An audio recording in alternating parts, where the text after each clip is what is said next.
So I thought I'd address a little question that some people have asked me, which is why I stay at Walmart so much. This is an RV that can go into campgrounds and RV parks and state parks and national forests, and why am I not utilizing that more? And especially because it's obviously more beautiful than a parking lot. And I get it, it's a valid question. So here's the answer to that. So I'm doing this quest, which is the National Geographic 300 Scenic Highways and Byways. And a lot of times I'm not staying in one place for very long. I tend to stay 1 to 2 days. If I have to do a lot of errands, maybe 3 days. That's just part of the quest that I'm doing. And so what happens is I don't want to go too far off road to find a place to stay. I want to stay fairly close to the roads that I'm on. Thankfully, most of the roads that I'm traveling are back roads that are really beautiful and scenic, and they typically have places for me to stay. So if I wanted to stay at a state park or something like that. So here's what I do. I have a budget, so that's number one. I have a budget. My budget every month for rent, basically, if I was going to stay somewhere at an RV park or a state park, is $300 a month. Now on the West Coast, it's a lot easier to find beautiful, beautiful places to stay, BLM, National Forest land, etc., to stay for free. So I don't really have to use my budget a lot. On the East Coast, on the other hand, while there's national forests and not a whole lot of BLM land, and some state parks or state forests, some states allow you to stay for free. It just depends. Each state is different. So there are those places. But again, sometimes they're far off the route that I'm on. So Walmart's are very plentiful. And so a lot of times I'll stay there, especially because I'm just sleeping there for the most part, and then I'm taking off early in the morning. 3, I don't tend to really like RV parks, at least the ones that I've seen so far. All of the RVs are very close together, and it can be quite noisy sometimes, and I can get that at a Walmart if I wanted that, and I can get it for free. So most of the time, actually, the Walmarts are pretty quiet, fairly used to any kind of traffic. The state parks, on the other hand, a lot different. They seem to be, some of them can be close together, but for the most part, from what I've seen so far, they're spread out a little bit more. There's more space for your RV. You're not right on top of each other. So I tend to gravitate towards state parks, and they're cheaper.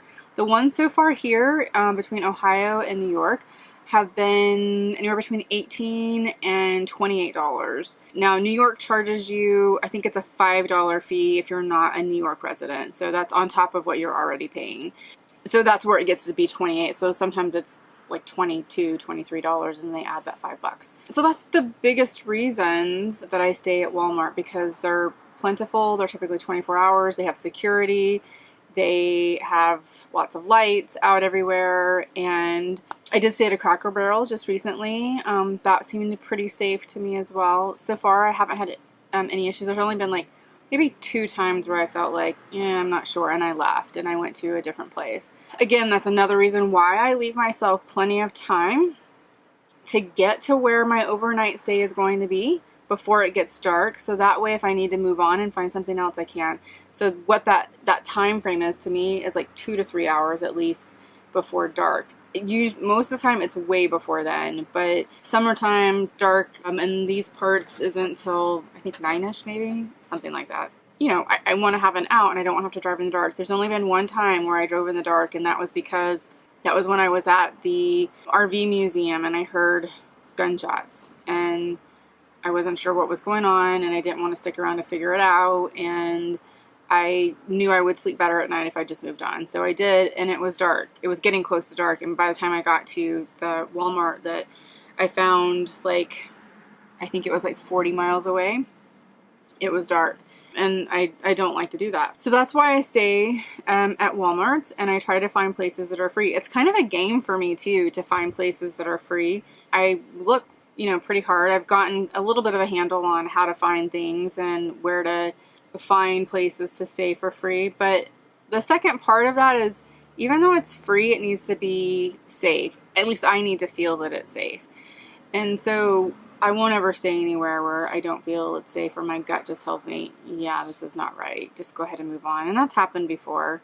So anyways, that's the real reason why I have been staying at Walmarts lately. Again, because East Coast, I don't think I stayed at any on the West Coast, but on the East Coast, there's just not a lot of places to overnight for free that's in a beautiful place like a state park or a national forest or BLM land. It's different topography, it's just different here. There's more people out here. It's more populated as far as the cities. They're all closer together.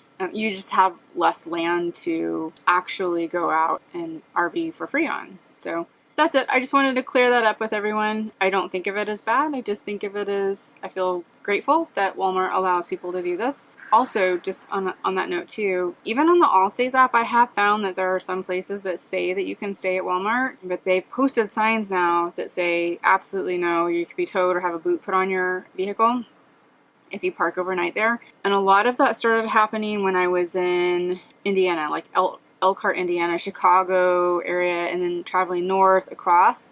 It seems like in the outskirts, beyond the bigger cities, that's where you can park. Maybe they've had some problems with the Walmarts towards the inner city, or where there's just more, problems or something. So they just want to alleviate any issues by saying you just can't park there. So that's the reason why I've been parking more at Walmarts since I've been on the East Coast. Hope that helps. Bye. Join me in the next video when I continue the National Geographic 300 Scenic Highways and Byways quest on the Old Canada Highway from, you guessed it, Canada through Maine. And as always, if you like what you're seeing, please go ahead and subscribe to my YouTube channel, comment below, and like and share my videos. Thank you.